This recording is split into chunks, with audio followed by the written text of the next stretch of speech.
Hello friends, मैं दिलीप साबळे और आज मैं आप लोगों को यूजेस ऑफ फोटोशॉप की सीरीज़ का एपिसोड नंबर 3 बताने जा रहा हूँ। आज की सीरीज़ का टॉपिक है 2D एनिमेशन में फोटोशॉप का यूज़ कैसे किया जाता है। दोस्तों, क्या आपको पता है 2D एनिमेशन में भी फोटोशॉप का यूज़ होता है और बहुत ज़्यादा होता है। कैसे होता है, कहाँ होता है, वो हम लोग चेक करने वाले हैं। लेकिन उससे पहले हमें ये जानना ज़रूरी है कि एनिमेशन का मतलब क्या है। दोस्तों, व्हाट इज़ एनिमेशन?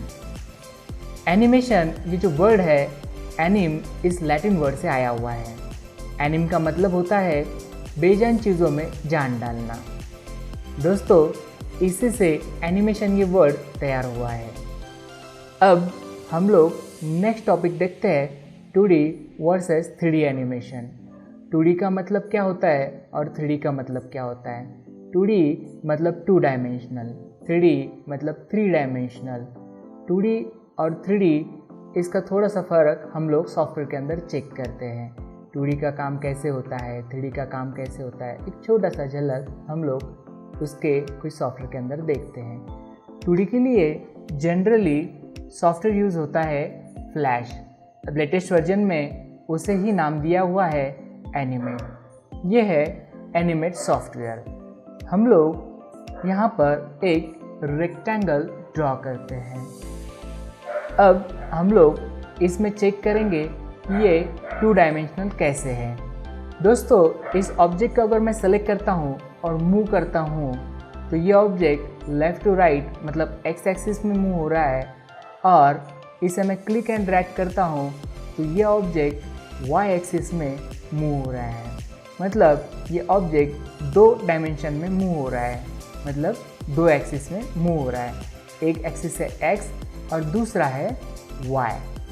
और अगर हम लोगों को किसी ऑब्जेक्ट को या फिर किसी कार्टून कैरेक्टर को दूर जाता हुआ अगर दिखाना है तो इसके अंदर कुछ ट्रिक्स और टेक्निक्स यूज़ की जाती है। वो ट्रिक्स और टेक्निक्स क्या होती है?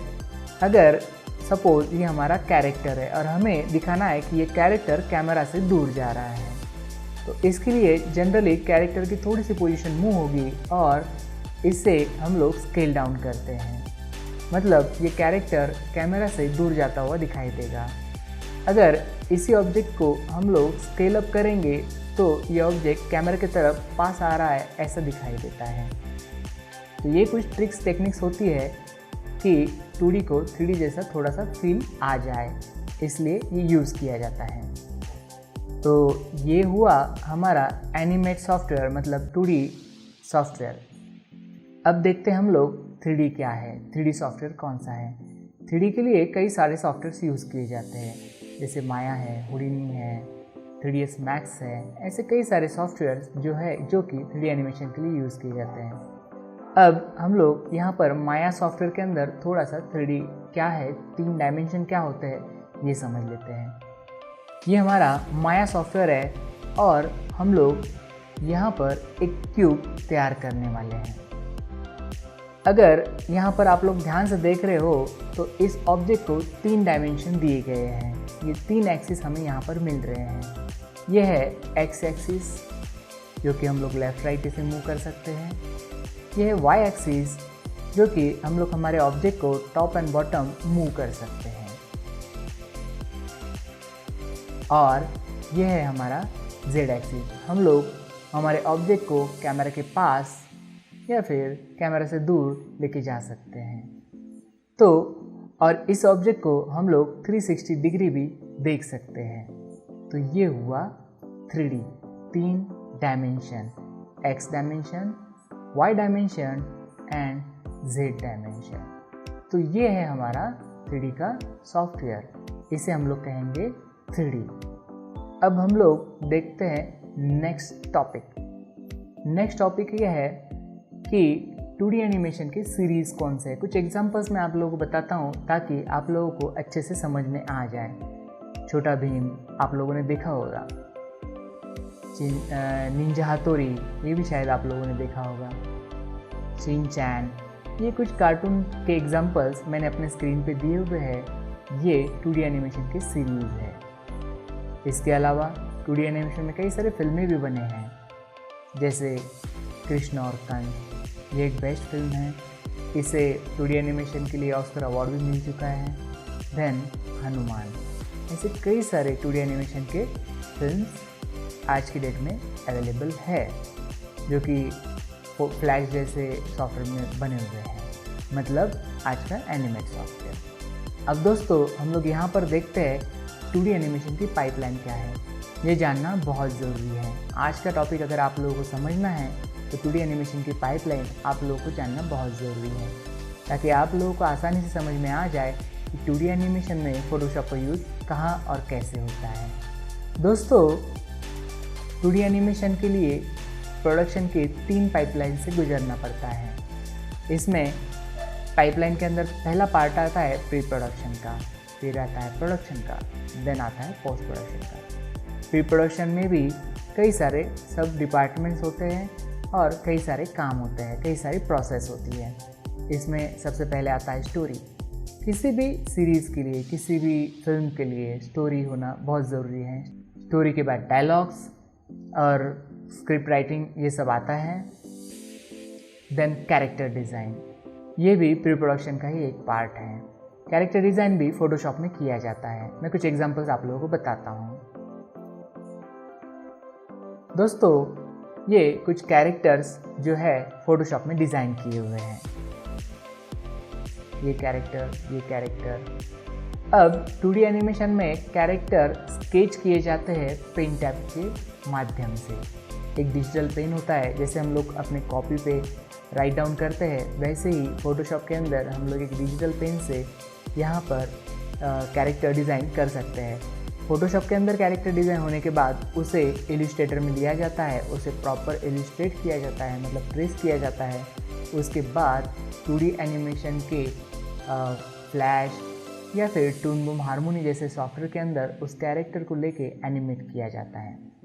तो यहाँ पर कुछ एग्जांपल्स मैंने आपको बताए थे।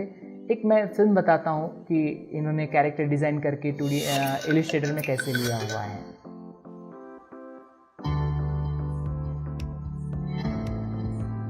मैं इसे थोड़ा सा फास्ट फॉरवर्ड करता हूँ।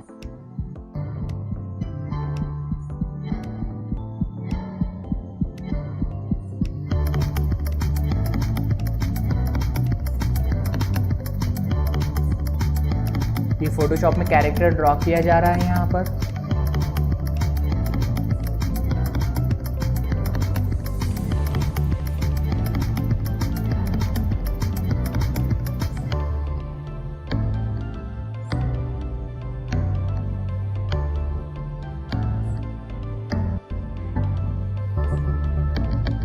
ये कैरेक्टर का बेसिक ड्रॉ होने के बाद इसे इलस्ट्रेटर सॉफ्टवेयर में लिया जाता है।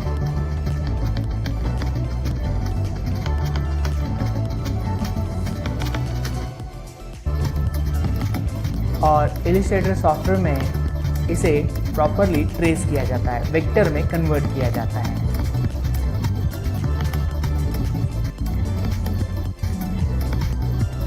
और ये प्रोसेस होने के बाद इस कैरेक्टर को फ्लैश या फिर टून बूम हारमोनी जैसे सॉफ्टवेयर में इंपोर्ट किया जाता है। तो आई थिंक आप लोगों को यहाँ तक समझ में आ गया होगा।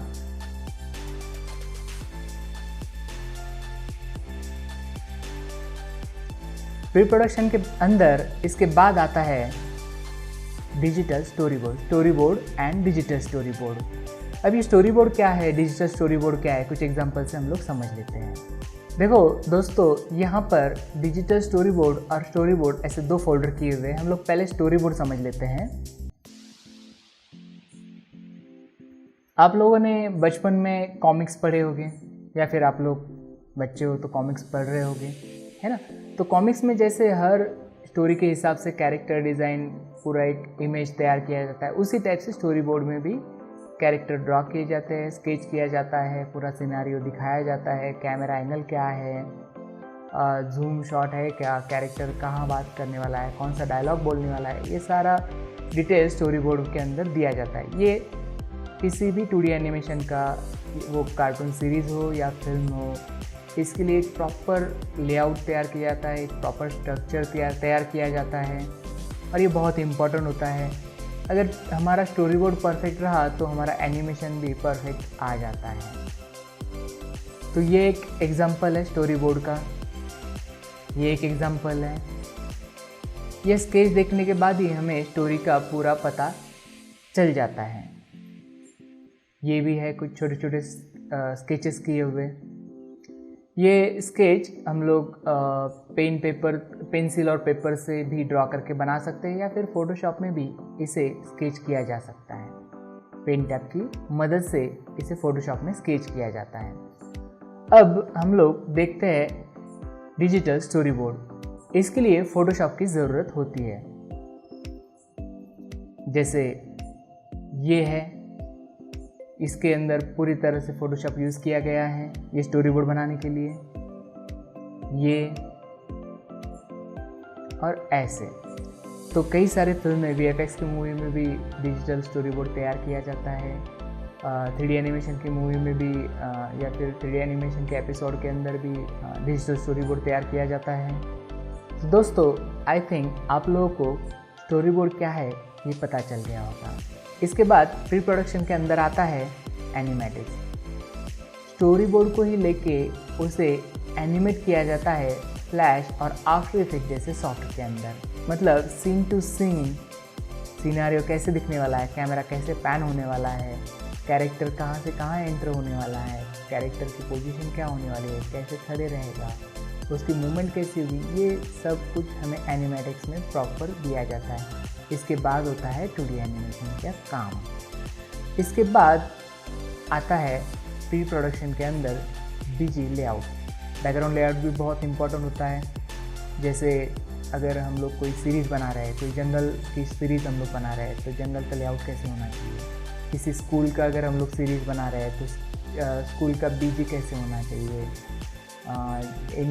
इनर इंटीरियर कैसे होना चाहिए, एक्सटीरियर कैसे होना चाहिए। तो ये सारा लेआउट डिज़ाइनिंग के अंदर फाइनल किया जाता है।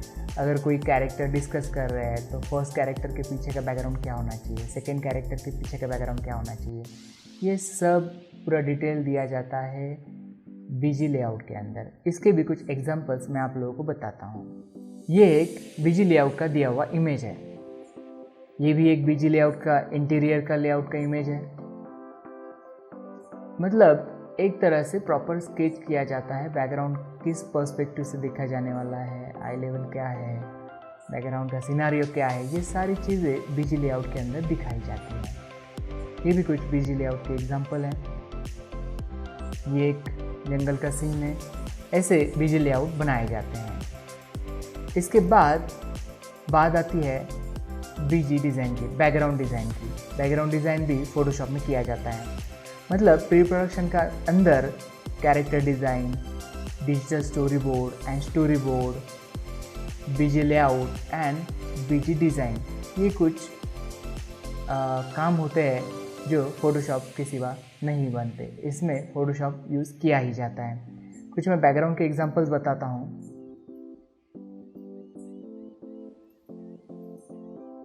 जैसे ये एक जंगल है। ये जंगल का बैकग्राउंड फोटोशॉप में किया गया है। ये इंटीरियर शॉट है, इसका भी बैकग्राउंड ये फोटोशॉप में किया गया है। ये गार्डन का सीन, ये भी फोटोशॉप में बनाया गया है। इसी के अंदर हमारे कार्टून एनिमेट किए जाते हैं। ये एक है एक्सटीरियर का, ये एक है, ये इंटीरियर का है। तो हर एक कार्टून सीरीज़ में या फिर फिल्मों में बैकग्राउंड जो बनते हैं वो फोटोशॉप के ही होते हैं। तो दोस्तों, इसके बाद आता है प्रोडक्शन। प्रोडक्शन के अंदर अगेन कुछ कैरेक्टर डिज़ाइन फ्लैश में भी बनते हैं। फ्रंट, साइड, बैक, टॉप, ऐसे व्यू के अंदर कैरेक्टर डिज़ाइन किए जा सकते हैं। फ्लैश में भी किए जा सकते हैं। उसी कैरेक्टर को रिगिंग का काम फ्लैश जैसे या फिर 2D एनिमेशन में किसी भी सॉफ्टवेयर में रिग किया जाता है। किसी भी कैरेक्टर को बेंड कहाँ से होना चाहिए, उसकी मूवमेंट कैसी होनी चाहिए, इसके लिए रिगिंग बहुत ज़रूरी होती है। तो कैरेक्टर को रिगिंग का पार्ट 2D एनिमेशन का फ्लैश जैसे या फिर टून हारमोनी जैसे सॉफ्टवेयर में किया जाता है। और एनिमेशन भी ऐसे ही 2D एनिमेशन के सॉफ्टवेयर में किया जाता है। इसके बाद का काम आता है 2D एनिमेशन में पोस्ट प्रोडक्शन का। पोस्ट प्रोडक्शन के अंदर कंपोजिटिंग, SFX और एडिटिंग, ये 3 पार्ट होते हैं। कंपोजिटिंग का पार्ट होता है आफ्टर इफेक्ट में। आफ्टर इफेक्ट में 2D एनिमेशन को कंपोजिशन किया जाता है, मतलब अलग अलग बैकग्राउंड, अलग अलग कैरेक्टर को एक साथ कंपोज करके उसमें कुछ कलर करेक्शन हो या फिर कुछ अलग अलग काम हो, तो ये काम किए जाते हैं आफ्टर इफेक्ट जैसे सॉफ्टवेयर के अंदर। इसके बाद SFX जैसे SFX का मतलब होता है जैसे कोई फायर बतानी है, पानी का कोई सिनारियो दिखाना है, कोई पानी का इफ़ेक्ट दिखाना है तो SFX में आता है। जैसे धुआं दिखाना है, बादल का कोई इफ़ेक्ट दिखाना है, लाइटनिंग का कोई इफ़ेक्ट दिखाना है, तो ये सारी बातें आती है SFX के अंदर। SFX का काम फ्लैश या फिर आफ्टर इफेक्ट जैसे सॉफ्टवेयर में किया जाता है। देन सबसे लास्ट में होता है एडिटिंग का काम। एडिटिंग में सारे अलग अलग सीन को, अलग अलग शॉट को एक साथ जोड़ के साउंड के साथ मैच करके दिखाया जाता है। ये सबसे आखिरी प्रोसेस होती है। तो ये पूरी जो पाइपलाइन होती है, ये 2D एनिमेशन की पाइपलाइन होती है और हर एक सीरियल को, हर एक फिल्म को इसी पाइपलाइन के थ्रू जाना पड़ता है, तब जाके एक सीरियल या फिर एक एपिसोड या फिर एक फिल्म तैयार होती है। तो आज के लिए इतना ही दोस्तों, थैंक यू वेरी मच। मिलते हैं अगली वीडियो में।